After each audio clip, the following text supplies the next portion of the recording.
हम लोग पढ़ेंगे मानव में पाचन के बारे में। ये पाचन क्या होता है इसको हम समझते हैं। आप लोग खाना खाते हैं? Yes sir. भोजन क्यों करते हैं? जैसे मोबाइल आप लोग देखे हैं? Yes sir. अगर मोबाइल से कोई काम लेना है तो मोबाइल को चार्ज करना पड़ता है। अगर मोबाइल को हम लोग चार्ज करते हैं उसके बाद ही ना कोई काम कर पाते हैं मोबाइल में। yes, उसी तरह से हमारे शरीर की वृद्धि के लिए, विकास के लिए और ऊर्जा के लिए, जैसे मैं बोल रहा हूं, अगर मैं भोजन ग्रहण नहीं करूंगा तो क्या मेरे पास ऊर्जा होगी? no, जैसे मोबाइल को हम लोग चार्ज करते हैं तो उसके पास ऊर्जा उपलब्ध हो जाती है और उस ऊर्जा से मोबाइल से हम कोई काम कर सकते हैं। उसी तरह हमको अपने शरीर से काम करवाना है। जैसे क्या है, फेफड़ा काम कर रहा है, हृदय काम कर रहा है, हम लोग चल रहे हैं, मैं बोल रहा हूँ, लिख रहे हैं, पढ़ रहे हैं, बहुत सारा काम कर रहे हैं ना। yes, ये काम होता कैसे है? ये काम होता है ऊर्जा से। ये काम कैसे होता है? ऊर्जा से। जब तक ऊर्जा नहीं होगी हम कोई काम नहीं कर सकते। बात समझ में आई? yes, काम करने के लिए ऊर्जा की जरूरत है। तो हमको जरूरत है ऊर्जा की। हमको दिन भर काम करना है, कोई ना कोई तो काम लगा रहता है ना करने के लिए। yes, चलना है, फिरना है, बोलना है, खाना है, पीना है, ये सारा काम करने के लिए हमको ऊर्जा की जरूरत पड़ती है। और ऊर्जा मिलता कहाँ से है? भोजन से। ऊर्जा ठीक है। तो जो भी हम लोग भोजन ग्रहण करते हैं उस भोजन से हमको डायरेक्ट ऊर्जा नहीं मिल सकती। उस भोजन को पचाना पड़ता है। जब भोजन को हम लोग पचाते हैं तो पचे हुए भोजन का ही रूपांतरण किसमें हो जाता है? ऊर्जा में होता है। आओ समझते हैं कि मानव में ये क्रिया कैसे होती है। ठीक है, मानव में पाचन कैसे होता है इसको हम लोग अच्छे से समझते हैं। मानव का मतलब हम लोग, पाचन का मतलब क्या होता है? जो भी हम भोजन ग्रहण करते हैं। पाचन का मतलब क्या हुआ? पचाने का मतलब क्या हुआ? जो भोजन हम ग्रहण करते हैं वो थोड़ा सा जटिल होता है और अघुलनशील होता है। अघुलनशील का मतलब वो घुलता नहीं है। जैसे चीनी को पानी में डालेंगे तो चीनी घुल जाएगी कि नहीं घुल जाएगी? घुल जाएगी ना, तो चीनी घुलनशील है। उसी तरह जो भी भोजन हम लोग ग्रहण करते हैं हमारा भोजन जटिल होता है। हमारे भोजन में प्रोटीन पाया जाता है, वसा पाया जाता है, ये आप लोग पढ़ चुके हो। भोजन में क्या पाया जाता है? हम लोग के भोजन में वसा पाया जाता है, प्रोटीन पाया जाता है, कार्बोहाइड्रेट पाया जाता है, ये सब पढ़े हो ना। तो इसमें से जो हम भोजन ग्रहण करते हैं कुछ चीजें ऐसी होती हैं, ये जटिल होती हैं और अघुलनशील होती हैं। इसको हमको क्या करना है? जटिल को सरल बना देना है और अघुलनशील को घुलनशील बनाना है। तो पाचन में होता बस इतना ही है कि जो जटिल पदार्थ होते हैं ये सरल पदार्थ में परिवर्तित हो जाते हैं और जो अघुलनशील है वो घुलनशील पदार्थ में बदल जाते हैं, जिसको हम आसानी से क्या कर सके? इसी को पाचन कहते हैं कुल मिलाकर के। चलो देखते हैं कैसे ये काम होता है। मान के चलो आप कोई फल खा रहे हैं, चाहे फल खा रहे हैं चाहे रोटी खा रहे हैं। शुरू कहां से होता है? मुंह से। ठीक है, खाने के लिए हमको अंग मिला है, हम लोग मुंह से शुरू करते हैं। सबसे पहले चाहे फल हो गया, चाहे रोटी हो गई, कोई भी भोजन हो गया, हम लोग मुंह में खाते हैं। ठीक है, मुंह से ही खाते हैं ना। इसके लिए मुंह हमने ओपन किया, मुंह के अंदर होता है दांत। ये दांत क्यों होता है? दांत इसलिए होता है कि भोजन डायरेक्ट, ये अंदर पूरी मशीन लगी हुई है ना पचाने वाली, ये बहुत सारी मशीन है, इस मशीन से हमको काम करना है। तो इस मशीन के अंदर भेजना है तो डायरेक्ट भोजन का तो यहाँ अटक जाएगा ना, भोजन फंस जाएगा, वो अंदर नहीं जा पाएगा। इसके लिए दांत दिया गया है। दांत क्या करता है?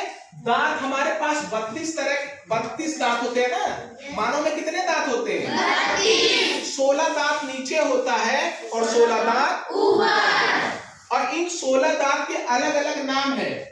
जो सामने के दो दांत हैं, ये नीचे के दो दांत और ऊपर के दो दांत, सामने वाले, बात समझ में आ रहा बेटा? जो ये सामने दो दांत है इनको बोला जाता है कृंतक, इंसाइजर्स, इंग्लिश में कहते हैं इंसाइजर या कृंतक। सामने के दो दांत, ये वाला दो दांत, ठीक है, ये दो दांत नीचे के, दो दांत ऊपर के, इनको इंसाइजर्स या कृंतक दांत बोलते हैं। इनका काम होता है भोजन को काटना। जो भी चीज, चाहे हम फल खा रहे हो या जो भी खा रहे हैं, तो तुम लोग पहले काटते हो ना, किससे काटते हो? सामने वाले दांत से काटते हो, कृंतक से काटते हो। तो इसका काम है काटना। ये भोजन को काट लिया और काटने के बाद कृंतक किसके पास भेज देता है? रदनक के पास। अब ये भोजन चले जाता है रदनक के पास। इस दो दांत के बगल में, इधर जैसे दो दांत है, इसके बगल में, सामने के दो दांत के बगल में, ये दो दांत इधर और दो दांत इधर, इनको कहा जाता है रदनक, ठीक है। इधर देखो, तुम लोग का जो दांत होगा ना, बड़ा नुकीला होगा, ऊपर से और नीचे से बड़ा नुकीला होता है। ये फाड़ने का काम करता है, मतलब समझ गए? जैसे एक पेज दो मुझे, तुम्हारे पास कोई पेज है? एक कोई खराब पेज हो तो आप मुझे दे दो, दे दो। आप खराब पेज है ना? खराब है, ठीक। जैसे मान के चलो ये भोजन है, ये भोजन है, तो आप लोग इसको काटते हो। रोटी, अगर मान के चलो ये रोटी या पराठा है, तो हम काटते हैं, तो काटते समय मान के चलो सामने वाले दांत से काटते हैं ना। काटा कौन? कृंतक। कृंतक इसको काट लिया। एक साथ तो इतना खा नहीं पाओगे, कितना खा नहीं पाओगे? इतना ना खा पाई बात। तो सामने वाला दांत क्या करता है? इसको काट लेता है, नीचे के दो दांत, ऊपर के। कृंतक काटने का काम किया, ये काट दिया इसको।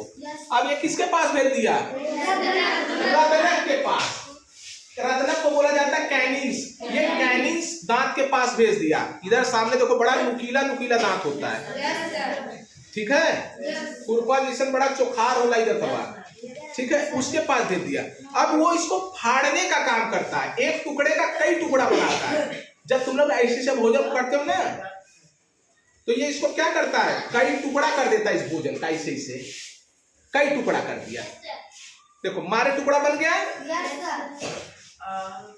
बहुत सारा टुकड़ा हो गया। अब एक टुकड़ा कर दिया, एक से कई टुकड़ा कर दिया। उसके पास रदनक के बाद ये भोजन चले जाता है अग्रचर्वणक के पास। इंग्लिश में कहते हैं प्रीमोलर्स टीथ, ठीक है। सामने के दो दांत कौन से दांत? कृंतक। उसके बगल वाले दो दांत, इधर वाले दो दांत रदनक। सामने का कृंतक, उसके बगल में रदनक। इधर भी रदनक रहेगा और इधर भी रदनक। रदनक के फिर बगल में,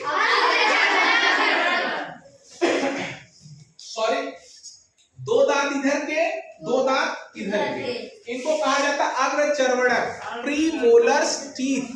इसका काम होता है, ये थोड़े चपटे दांत होते हैं। तुम लोग अपना मुंह खोल करके देखो, उसमें देखो चपटा होगा, उसी में गड्ढा होता है। तुम लोग कहते हो खोड़रा हो गया है, कहते ना गांव में, खोड़रा हो गया, उसमें गड्ढा हो जाता है, वो चपटा होता है। कभी सामने वाले दांत में खोड़रा होता है?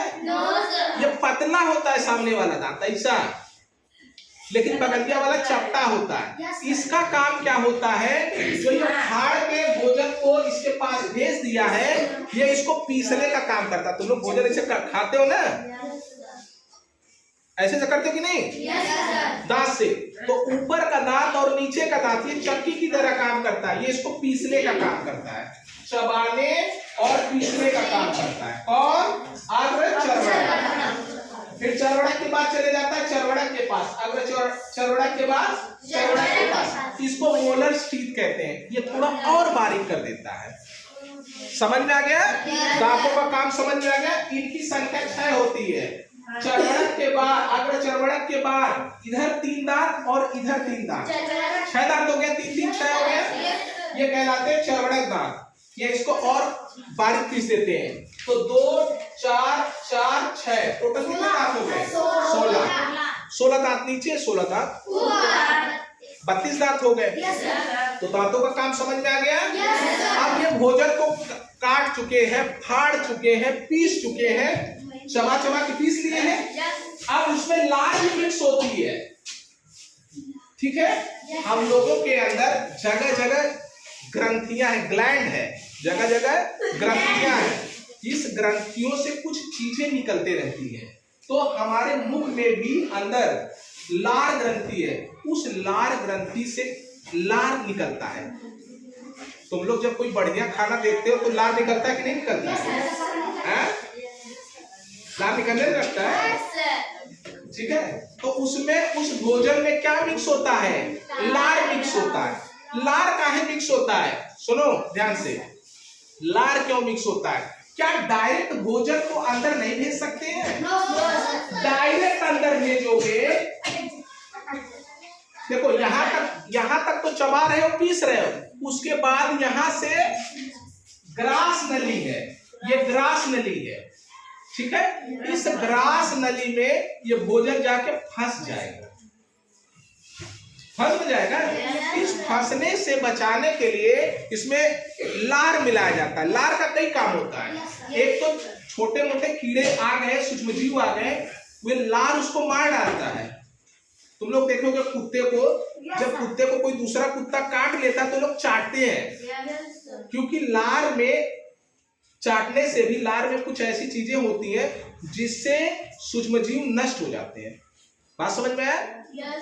तो इसमें क्या होता है? लार मिक्स होता है। लार मिलने से तुम्हारा जो भोजन होता है वो चिकना हो जाता है, चिकना हो जाता है। और कोई चीज चिकनी है तो आसानी से सरक जाएगी, और कभी कभी नहीं सरकती तो तुम लोग को यहाँ भोजन फंस जाता है ना, तब कहते हो अरे पानी लेके आओ जल्दी, बोल भी नहीं जाता है, हो जाता है, अटक जाता है। पानी का वेट करते तब धीरे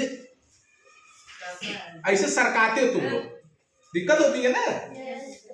तो भोजन को लार मिलने से भोजन क्या हो जाता है? चिकना हो जाता है और लसलसा हो जाता है। कोई दिक्कत? अब भोजन तुम्हारा लसलसा हो गया और चिकना हो गया, और लार में टाइलिन नामक एंजाइम पाया जाता है, ठीक है। ये कार्बोहाइड्रेट को पचाने का, कार्बोहाइड्रेट को तोड़ने का काम करता है। ये कार्बोहाइड्रेट को माल्टोज में बदल देता है, ठीक है। लार में क्या पाया जाता है? कौन सा एंजाइम? टाइलिन। ये कार्बोहाइड्रेट को किस में बदलता है? माल्टोज में। कार्बोहाइड्रेट, देखो पाचन में मैंने क्या बताया कि जो जटिल चीज है उसको किस में बदलना? सरल में। समझ में आया? समझ में आ रहा है? पाचन का मतलब जो जटिल चीज है उसको किस में बदलना?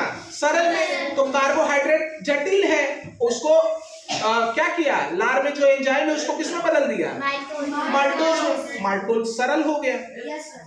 तो कार्बोहाइड्रेट का पाचन लगभग में मुंह में ही थोड़ा बहुत पूरा हो जाता है, मुंह में पूरा हो जाता है। तो अब कहाँ आ गया भोजन? ग्रास नली।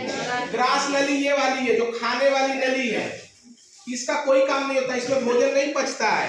पचाएगा कौन? स्टमक। यहाँ स्टमक पाया जाता है, ये स्टमक लेकिन तो यहाँ से भोजन अब जाना है आमाशय में। आमाशय को इंग्लिश में कहते हैं स्टमक।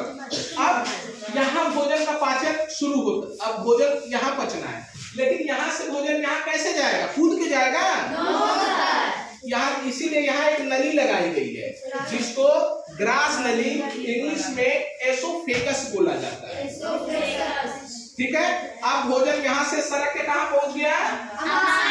आमाशय में, ठीक है। आमाशय की जो दीवार होती है, आमाशय पहुंच गया है, आमाशय की जो दीवार होती है उससे जठर रस निकलता है। कौन सा रस? जठर रस निकलता है, ठीक है। अब जठर रस से क्या होता है? क्या फायदा है? जठर रस का क्या काम है? आपने जो भोजन किया है, इस भोजन में हो सकता है सूक्ष्मजीव भी हो सकते हैं, सूक्ष्मजीव भी हो सकते हैं ना, कई काम होता है। देखो सबसे ज्यादा भोजन इसी आमाशय में ठहरता है। सबसे ज्यादा भोजन कहाँ ठहरता है? ठीक है। जैसे तुम लोग रोटी को जब काफी समय तक रख देते हो तो बासी हो जाती, खाना तुम्हारा बासी हो जाता है ना। तो उसी तरह भोजन को आमाशय में ज्यादा समय तक रहना है तो भोजन खराब हो जाएगा, सड़ने लगेगा ना। तो उसको सड़ने से बचाने के लिए इस जठर रस में एक हाइड्रोक्लोरिक अम्ल होता है। कौन सा अम्ल? हाइड्रोक्लोरिक अम्ल, जिसको HCl बोला जाता है, हाइड्रोक्लोरिक अम्ल। ये भोजन में मिक्स हो जाता है, छिड़काव होता है, यस सर, तो भोजन में मिक्स हो गया। यस सर, ठीक है, ये अम्ल है, एसिड माने अम्ल, हाइड्रोक्लोरिक अम्ल है एसिड। तो तुम्हारा ये भोजन कैसा हो गया? भोजन अम्लीय हो गया। हमने भोजन किया है, हमारा भोजन ये अम्लीय हो गया। जब ये अम्लीय हो गया तो ये सड़ने से बच जाता है, काफी समय तक पेट में रहता है, सड़ता नहीं है, अम्लीय होने के कारण ये सड़ता नहीं है। कोई दिक्कत? तो हाइड्रोक्लोरिक अम्ल से दो फायदा हुआ। अगर हम लोग के शरीर में कोई सूक्ष्मजीव आ गया है तो ये सूक्ष्मजीव नष्ट हो जाते हैं और भोजन अम्लीय हो जाने से वो सड़ने से बच जाता है। इसलिए नहीं तो अगर इसमें हाइड्रोक्लोरिक अम्ल नहीं पड़ेगा तो यही सड़ने लगेगा भोजन, जो सड़ेगा तो नुकसान करेगा, नुकसान न पहुंचाएगा। इसलिए कभी कभी क्या होता है, बढ़िया से जब भोजन नहीं पचता तो ढकार आती है। ढकार कैसी लगती है? खट्टा। क्यों खट्टा लगता है? क्योंकि आप पढ़ चुके हैं अम्ल का स्वाद कैसा होता है, तो अंदर से हाइड्रोक्लोरिक अम्ल ऊपर फेंकता है ना, इसलिए खट्टापन महसूस होता है हाइड्रोक्लोरिक अम्ल की वजह से। बात समझ में आ गया? तो हाइड्रोक्लोरिक अम्ल का काम है भोजन को सड़ने से बचाना, और कोई बैक्टीरिया सूक्ष्मजीव आ गए तो उसको नहीं। उसके बाद अब इसको पचाना भी तो है, पहले तो उसको बचा रहे हैं कि सड़े ना, उसके बाद अब इसको पचाना है। पचाने के लिए उसमें पाचक एंजाइम होते हैं, ये एंजाइम पचाने का काम करते हैं, और दो तरह के ये होते हैं, एक पेप्सिन होता है और एक रेनिन। पेप्सिन जो है वो प्रोटीन को पचाता है, पता है ना, ये जटिल है, इसको सरल रूप में बदलने का काम करता है। कौन? मैंने आपको बताया गया कि जटिल को सरल बनाना ही पाचन कहलाता है। तो पेप्सिन जो है वो किसको पचाने का काम करता है, और रेनिन मदद करता है। ठीक है, कोई दिक्कत? ठीक, अब यहाँ तक समझ में आ गया? तीसरे का क्या काम है? तीसरे का काम समझो। अब जब ये अम्ल है, आप लोग एसिड अटैक सुने होंगे, उसके चेहरे पे अम्ल फेंक दिया, एसिड फेंक दिया, तो एसिड क्या करता है? चेहरे को जला देता है। तो जब एसिड का छिड़काव हो रहा है तो हो सकता है ये हमारे आमाशय की दीवार को खराब भी कर सकता है। छिड़काव हो रहा है ना अम्ल का, तो अम्ल क्या करता है? दीवार को खराब कर सकता है। उसे खराब होने से बचाने के लिए एक श्लेष्म होता है, वो श्लेष्म क्या करता है? इस आमाशय की दीवार की रक्षा करता है। इस तरह से हमारा आमाशय सुरक्षित रहता है, नष्ट होने से बच जाता है। बात समझ में आ गया? अब यहाँ से आमाशय किसके पास पहुँचता है? आमाशय नहीं, भोजन किसके पास पहुँचता है? छोटी आंत। बात समझ में आया? इंग्लिश में कहते हैं स्मॉल इंटेस्टाइन। ठीक है, यहाँ चार्ट में देखो, चार्ट से समझते हैं। ये मुख है, ये है ग्रास नली, ये ग्रास नली है, ये है आमाशय, ये आमाशय है। अब आमाशय से भोजन छोटी आंत, ये छोटी आंत है, ये जो पतली पतली ये जो दिख रही है नूडल्स जैसी, ये क्या है? छोटी आंत है, और ये बड़ी आंत है। ठीक है, ये है पित्ताशय, ये है अग्नाशय। बात समझ में आया? अब भोजन कहाँ पहुंच चुका है? छोटी आंत। मुर्गा उर्गा कटते हुए देखे होंगे अगर आप लोग, या कोई जानवर मरा होगा, उसको जानवर क्या करते हैं? फाड़ देते हैं, तो पाइप जैसी रहती है, पतली सी पाइप जैसी, जैसे तुम लोग खाते हो ना, क्या नूडल्स खाते हो ना, पतला सा, क्या बोलते हैं उसको? हाँ, तो वो पतला होता है। तो ये छोटी आंत होती है। अब भोजन कहाँ पहुंच गया? छोटी आंत में। छोटी आंत में क्या होता है? देखो, हमारे शरीर में दो ग्लैंड है। पित्ताशय से निकलता है पित्त रस और अग्नाशय से निकलता है अग्नाशय रस। और ये दोनों रस एक नली होती, नली के माध्यम से कहाँ पहुंच जाते हैं? छोटी आंत। ठीक है, क्योंकि भोजन को और पचाना है, उसमें वसा है, प्रोटीन है, उसको और पचाना है। जब नहीं और पचाने के लिए ये रस जो है मदद करते हैं उसको पचाने में। ठीक है, कुछ ग्रंथियां बनी हमारे शरीर में, उस ग्रंथियों से ये रस निकलते हैं, ये रस हेल्प करते हैं इसको और सरल पदार्थों में बदलने के लिए। तो पित्ताशय से कौन निकला? और अग्नाशय से कौन निकला? कहाँ पहुंचे? पतली पतली नलिकाओं के द्वारा छोटी आंत में। अब ये छोटी आंत में पहुंचने के बाद ये प्रोटीन और वसा का पाचन करते हैं। किसका पाचन करते हैं? वसा आके कहाँ पहुंचता है, कहाँ पाचन होता है? छोटी आंत। बात समझ में आ गया? ये तुम्हारी छोटी आंत बहुत बड़ी होती है। जो उसका प्रथम भाग होता है, प्रथम भाग में ही पाचन की क्रिया पूर्ण हो जाती है। जो जटिल पदार्थ होते हैं वो सरल पदार्थ में बदल जाते हैं आसानी से। ठीक है, तो छोटी आंत के प्रथम भाग में ही पाचन की क्रिया क्या हो जाती है? अब भोजन प्रथम भाग से सरकता हुआ कहाँ पहुंचा? अब ये सरल रूप में बदल चुके हैं। ठीक है, जैसे गन्ना की पेराई होती है तो पेरने के बाद रस निकलता है ना, तो रसवा को छोड़ दोगे? उसको इकट्ठा करोगे ना? तो हमारे शरीर में, शरीर के जो अंतिम भाग है छोटी आंत का, इसमें एक विलाई पाई जाती है। क्या पाई जाती है? विलाई। बिलारी ना हो, विलाई। छोटी उभरा, देखो उभरी हुई रचना होती है। ये देखते रहते हैं कि कौन पोषक पदार्थ है। ये सीआईडी है। कौन? बिलारी। ये सीआईडी की तरह ये देखते रहते हैं कि कौन पोषक पदार्थ है। और जैसे ही इनको पोषक पदार्थ दिखते हैं क्या करते हैं? पकड़ लेते। ये देखते रहते हैं, अच्छा ये गुजर रहा है, पकड़ लिया। ठीक है, जैसे जब किसी बच्चे बात नहीं, जब किसी नाली में से मछली बहती है और मछली पकड़ने वाला देखते रहता है, और जैसे मौका लगता है क्या करता है? पकड़ लेता है। देखते रहता है ना। इसी तरह ये विलाई जो है वो देखते, ये बहुत ही क्या करते हैं? ध्यान रखते हैं, देखते पोषक पदार्थ अवशोषित कर लिया। ठीक है, क्या अवशोषित करते हैं? क्योंकि इसी पोषक पदार्थ का ही उपयोग हम शरीर के विकास में लगाते हैं।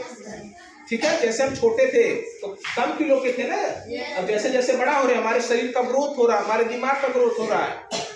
ठीक है, तो यही पोषक पदार्थ मदद करते हैं ना ग्रोथ करने में, और ऊर्जा के निर्माण में हेल्प करते हैं। इससे दोनों काम होता है, शरीर का ग्रोथ भी होता है और ऊर्जा का निर्माण भी होता है। ठीक है, ऊर्जा का निर्माण नहीं होगा तो बोल पाएंगे? इतने समय से मैं बोल रहा हूँ, मेरी ऊर्जा खत्म हो रही है, लेकिन एक टाइम है ना, एक ऐसा समय आएगा कि मैं बोल नहीं पाऊंगा, मेरे बोलने की क्षमता नहीं, तो फिर से मुझको भोजन खाना पड़ेगा, फिर वो जाएगा, इतना सारा काम होता है, फिर उसका पाचन होगा, ऊर्जा का निर्माण होगा। तो बात समझ में आया? तो अंतिम भाग में कौन पाया जाता है? विलाई। और ये विलाई पोषक पदार्थों को अवशोषित करते हैं। ठीक है, उसमें से निकाल लिया, तो जब निकाल लिया तो बचा क्या? कचरा बचा ना। अब वो भेज दिया जाता है कहाँ? बड़ी आंत के पास। इस समय भोजन जो है एकदम तरल होता है, जैसे लपसी बनती है ना, लपसी जानते तुम लोग? गौवा में लपसी बनाते हैं, देखे तुम लोग? हलवा जैसा एकदम, ये एकदम हलवा जैसा रहता है। ये पहुंच जाता है बड़ी आंत के पास। और शरीर में पानी की भी जरूरत है। पानी की जरूरत है ना। तो कुछ पानी तो हम लोग पीते हैं, जो ज्यादा पानी, अब इसमें जो पदार्थ आया है इसमें अगर ज्यादा पानी है तो बड़ी आंत जो अतिरिक्त पानी है उसको खींच लेती है, उसमें से देखती है कि इसमें पानी की मात्रा ज्यादा है, उसमें से पानी निकाल लेते हैं, क्योंकि शरीर को पानी की भी जरूरत है। समझ में? तो बड़ी आंत क्या करती है? पानी को अवशोषित करती है, उसमें से पानी निकाल लेती है। अब जो है, जो तुम्हारा भोजन है, अब ये अर्ध ठोस बन चुका है। पहले कैसा था? लपसी जैसा था, अब थोड़ा हार्ड हो गया है, अर्ध ठोस हो गया है। अब ये आकर के कहाँ इकट्ठा होता है? मलाशय में आके ये सब एकत्र होने लगते, इकट्ठा होने लगते हैं। और जब इकट्ठा हो जाते हैं, उसके बाद हम लोग गुदा के द्वारा इस कचरे को, मल को शरीर से क्या करते हैं? बाहर निकाल देते हैं। इस तरह से पाचन की पूरी क्रिया क्या होती है? पूर्ण होती है। ठीक है, आइए आगे समझ में। मानव में पाचन कैसे होता है, सबको समझ में आ गया? देखो, अलग अलग जीव जंतुओं में अलग अलग ढंग से पाचन होता है। तो मैं आगे टॉपिक में बताऊंगा कि जंतुओं में पाचन कैसे होता है। ठीक है, कोई दिक्कत? कोई डाउट? दांतों का नाम याद रहेगा? कितने तरह के दांत? 4। पहले किस दांत से काटते हैं? किससे फाड़ते हैं? रदनक से। किससे चबाते पीसते हैं? अग्र चर्वणक से और चर्वणक से। उसके बाद भोजन कहा जाता है। भोजन में क्या मिक्स होता है? लार में कौन सा एंजाइम पाया जाता है? टायरिन। टायरिन कार्बोहाइड्रेट को किस में बदलता है? माल्टोज। और एक चीज और जानो, माल्टोज थोड़ा सा मीठा होता है। जब आ रहे हैं, जब इसीलिए तुम लोग रोटी को जब बार बार चबाते हो तो रोटी मीठी लगती है, क्योंकि रोटी में पाया जाता है कार्बोहाइड्रेट, और बार बार चबाने से वो लार क्या कर रहा है? कार्बोहाइड्रेट को किसमें बदल रहा है? माल्टोज में, और माल्टोज मीठा होता है। ठीक है, अब कहाँ भोजन पहुंचा? ग्रास नली। इसमें पचता नहीं है, खाली ये अमाशय में भेजने का काम करता है। अब यहाँ ग्रास नली से कहाँ पहुंच गया? अमाशय की दीवार किसका छिड़काव करती है? जठर रस। चिल्लाओ नहीं ज्यादा, आराम से, धीरे से। जठर रस। जठर रस में भोजन को सड़ने से बचाने के लिए किस अम्ल का छिड़काव होता है? एक बार मैं रिपीट कर रहा हूँ, साथ रहो। हाइड्रोक्लोरिक अम्ल का छिड़काव होता है। हाइड्रोक्लोरिक अम्ल से क्या होता है? भोजन हमारा अम्लीय हो जाता है, क्योंकि वो अम्ल है। जब भोजन में अम्ल मिक्स होगा तो भोजन हमारा अम्लीय हो जाएगा। इससे सूक्ष्मजीव नष्ट हो जाते हैं और भोजन लंबे समय तक सड़ने से बच जाता है, क्योंकि भोजन सबसे ज्यादा कहाँ ठहरता है? अब भोजन ठहरा है, उसको पचाना भी तो है। ठहरा है भोजन अमाशय में, उसको रोक के नहीं रखना है। उसके बाद इसमें पाचन एंजाइम मिक्स होता है। तो पेप्सिन क्या करता है? प्रोटीन को पचाने का काम करता है, और रेनिन दूध को पचाने। फिर मैंने बताया श्लेष्म। हाइड्रोक्लोरिक अम्ल जो है वो अम्ल है, वो नुकसान पहुंचा सकता है अमाशय की दीवार को। उसको नुकसान से बचाने के लिए श्लेष्म क्या करता है? उसकी रक्षा करता है। यहाँ समझ में आ गया? उसके बाद भोजन पहुंचा छोटी आंत। छोटी आंत में पित्त रस और अग्नाशयी रस, पित्ताशय से पित्त रस और अग्नाशय से अग्नाशयी रस आके मिक्स होते हैं, और यहाँ पे प्रोटीन और वसा का पाचन होता है। लगभग में पाचन जो है छोटी आंत के प्रथम भाग में ही पूर्ण हो जाता है, और उसके बाद भोजन कहाँ पहुंचता है? अंतिम भाग में। यहाँ केवल अभी पाचन पूर्ण हुआ है, उसको निकाला नहीं गया है। अब अंतिम भाग में पहुंचता है, और अंतिम भाग में होता है विलाई। ये विलाई क्या करता है? भोजन में जो पोषक पदार्थ है उसको अवशोषित करते हैं, उसको सोखने का काम करते हैं। अब ये पोषक पदार्थों को निकाल लिया। पोषक पदार्थों को निकालने के बाद बड़ी आंत में भोजन आ जाता है, और बड़ी आंत में आने के बाद उसमें जो ज्यादा पानी आ गया है, उस पानी को बड़ी आंत क्या करती है? अवशोषित कर लेती है। अवशोषित करने के बाद फिर भोजन पहुंचता है मलाशय में। मलाशय में आके इकट्ठा होता है, और बाद में हम लोग क्या करते हैं? अपने गुदा के द्वारा इस मल को, टॉयलेट को शरीर से कहाँ करते हैं? बाहर निकालते हैं। सब क्लियर? ठीक है, अगले टॉपिक में पढ़ेंगे जंतुओं में कैसे पाचन होता है। ठीक है।